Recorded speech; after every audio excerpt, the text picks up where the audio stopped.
Привет, Арми. А что, если за тишиной, скрывающейся за оглушительными аплодисментами мирового стадионного тура, таится хрупкая правда, от которой не могут убежать даже самые сильные звезды? Правда настолько тревожная, что побудила одну из самых влиятельных фигур современной поп-музыки сделать редкое и срочное напоминание.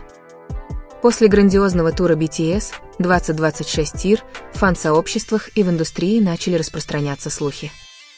Тур позиционировался как триумфальное культурное событие, глобальное слияние традиций и современного искусства, подтверждающее доминирование группы на мировой сцене. Стадионы были переполнены. Показатели в социальных сетях били рекорды. Критики назвали постановку мастер-классом по архитектуре перформанса и эмоциональному повествованию. Однако под пиротехникой и синхронной хореографией что-то казалось другим.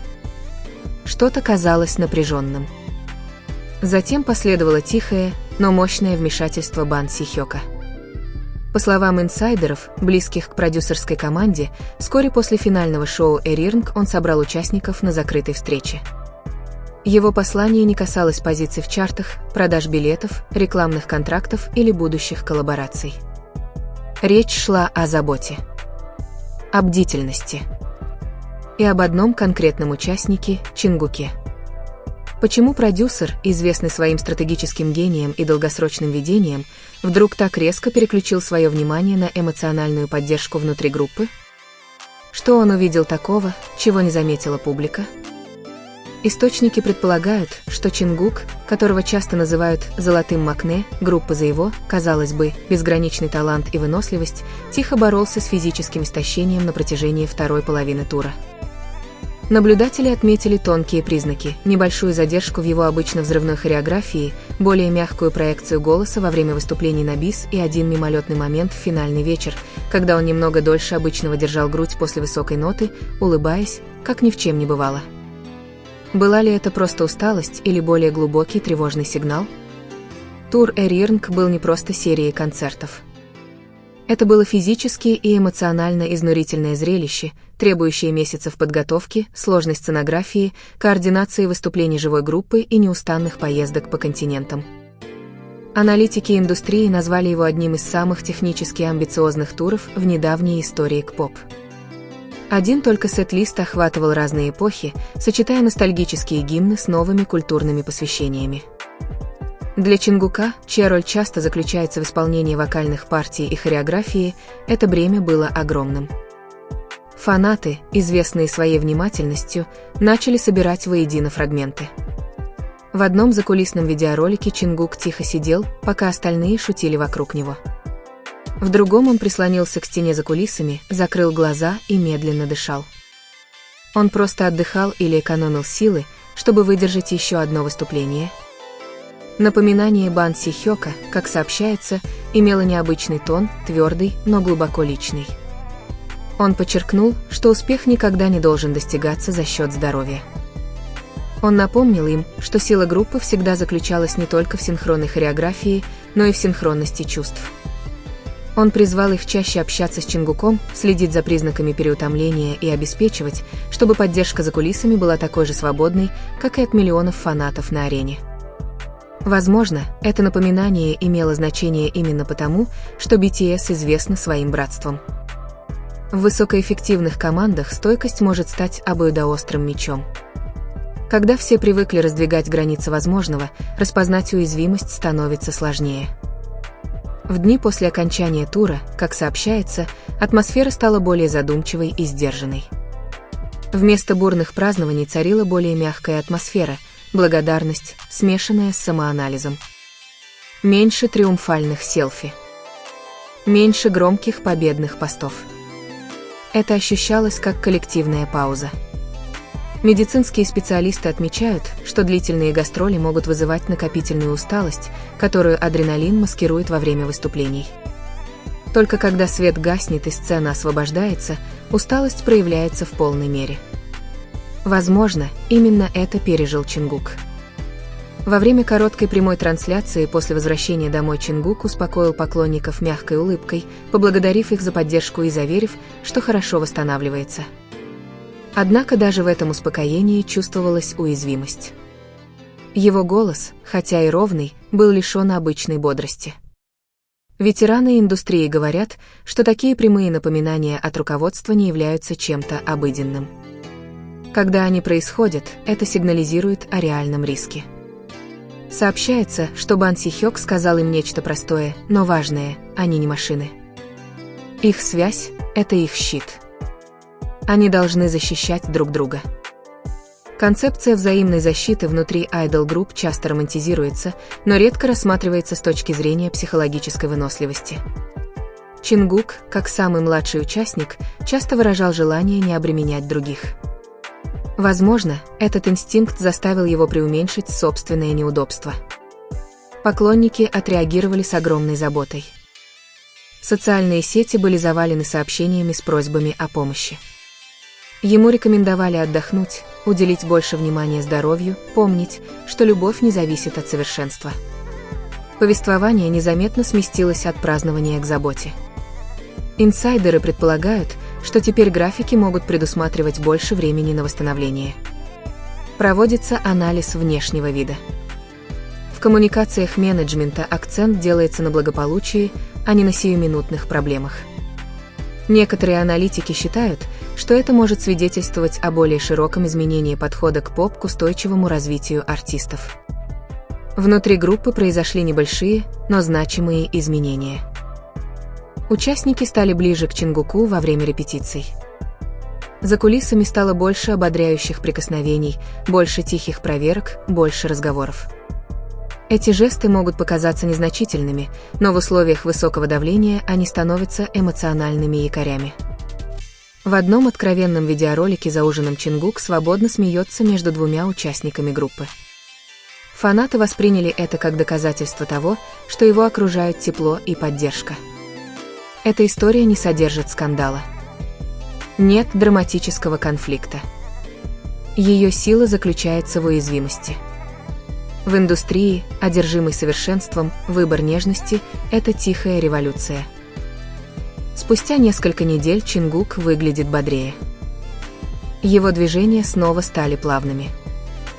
Голос звучит сильнее. Кажется, вмешательство произошло в самый подходящий момент. Для фанатов эта история одновременно тревожна и обнадеживающа. Тревожна, потому что показывает, насколько близко он мог подойти к переутомлению, обнадеживающе, потому что демонстрирует, что он не одинок. Руководство выбрало заботу вместо стремления к успеху. Человечность вместо результата. В грандиозном пути карьеры BTS этот тур запомнится своим артистизмом и культурным влиянием. Но за этим зрелищем скрывается более тихое наследие – момент, когда успех остановился, чтобы защитить человеческое сердце. Потому что иногда самые сильные сцены происходят не под светом прожекторов стадиона, а в тихих залах, где забота перевешивает аплодисменты. Иногда величайшая сила заключается не в безупречном выступлении, а в том, чтобы не позволить кому-то упасть. И, возможно, это и есть истинная мера успеха, не то, насколько громко ликует толпа, а то, насколько нежно вы заботитесь друг о друге, когда музыка останавливается. В дни после того личного напоминания от Бан Си-хёка начали проявляться едва заметные изменения, настолько тихие, что их могли заметить только самые внимательные наблюдатели.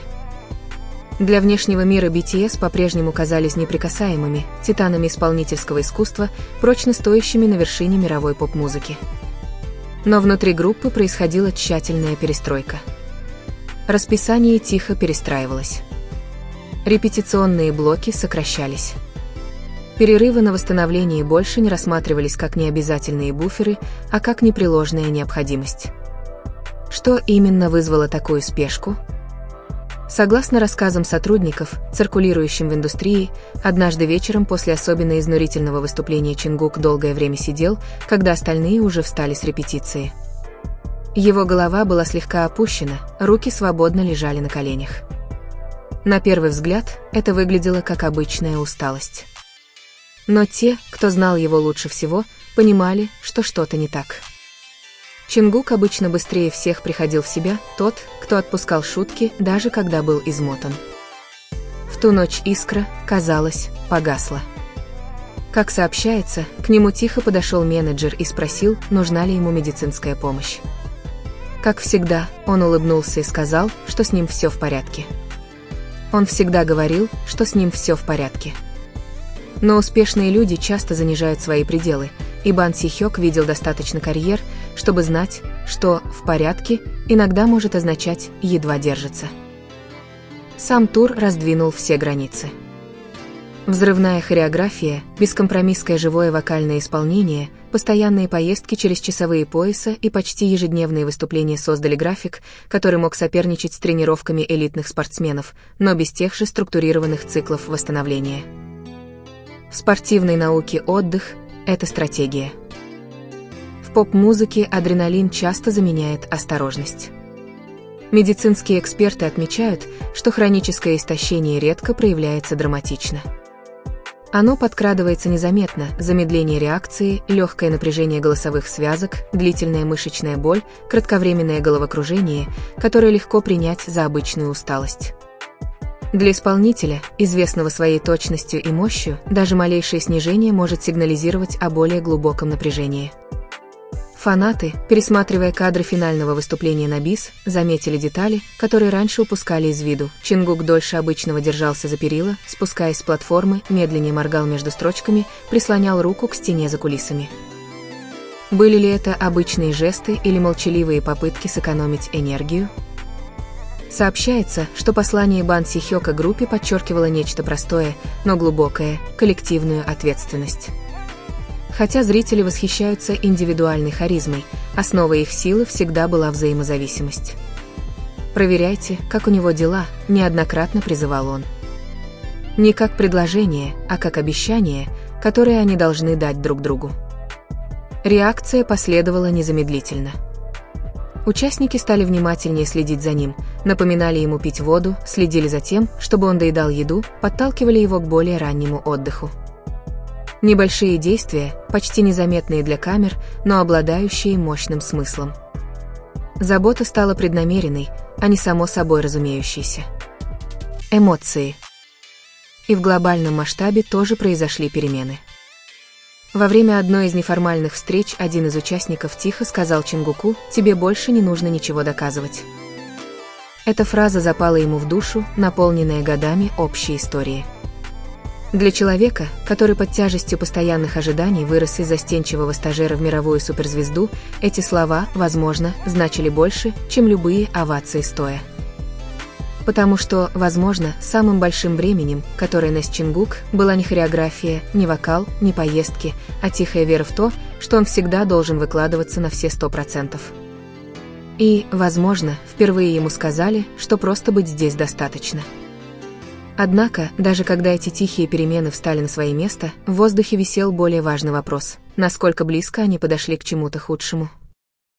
Внутри BTS, как сообщается, настроение изменилось с празднования после тура на тихие размышления. Вместо того, чтобы сразу же погружаться в новые записи или агрессивные рекламные планы, участники стали проводить больше времени вместе вне камер. Ужины стали длиться дольше. Разговоры затянулись до поздней ночи. Смех по-прежнему наполнял комнату, но в нем также ощущалась непривычная мягкость, коллективное осознание того, что успех чуть не стоил им чего-то незаменимого. Для Чингука восстановление воспринималось не как слабость, а как ответственность. Сотрудники отметили, что он стал более размеренно распределять силы во время репетиций.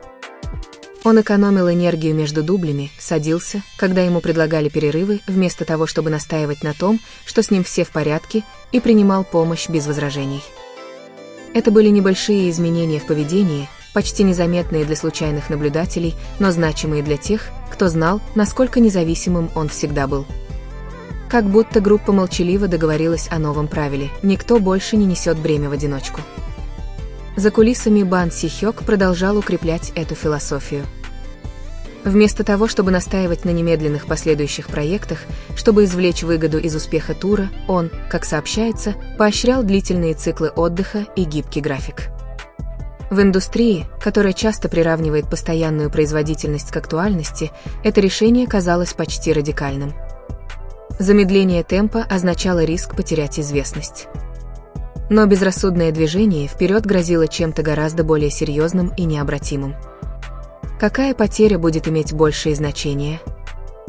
Аналитики индустрии начали интерпретировать этот момент как тонкий, но значимый сдвиг в культуре управления. Долгие годы система K-pop вознаграждала выносливость превыше всего. Многочисленные камбэки, мировые турне одно за другим, бесконечные потоки контента, призванные постоянно поддерживать интерес фанатов. Отдых считался роскошью. Теперь, когда одна из крупнейших мировых групп сознательно выбрала восстановление, это послание приобрело символическое значение, выходящее далеко за рамки одной команды. Если даже BTS смогли сделать паузу, возможно, и другие тоже. Фанаты почувствовали разницу. Обновления стали спокойнее, менее срочными. Вместо обратных отсчетов и тизеров появились ненавязчивые проверки, фотографии из репетиционных залов, короткие сообщения с благодарностью за терпение, небольшие зарисовки из повседневной жизни. Отсутствие давления казалось странно успокаивающим. Это сигнализировало о доверии к тому, что поклонники останутся даже без постоянного зрелища. И они остались. В поддержку новых проектов также изменился тон. Вместо того, чтобы требовать больше выступлений или более быстрых камбэков, многие фанаты просто повторяли одни и те же слова снова и снова: «Хорошо отдохните». «Не торопитесь». «Мы подождем». Для артистов, привыкших отождествлять любовь с продуктивностью, это заверение может быть преобразующим. Постепенно начали появляться признаки обновления. Голос Чингука вновь обрел привычную яркость в коротких видеороликах. Его смех стал быстрее и менее сдержанным. Во время одной из репетиций он ошибся и рассмеялся вместо того, чтобы сразу извиниться. Крошечный, человеческий момент, который давние фанаты расценили как доказательство того, что давление вокруг него ослабло. Возможно, в этом и заключался настоящий эффект напоминания Бан Си Хёка. Не просто физическое восстановление, а эмоциональное разрешение. Разрешение быть несовершенным. Разрешение замедлиться. Разрешение существовать как личность перед исполнителем.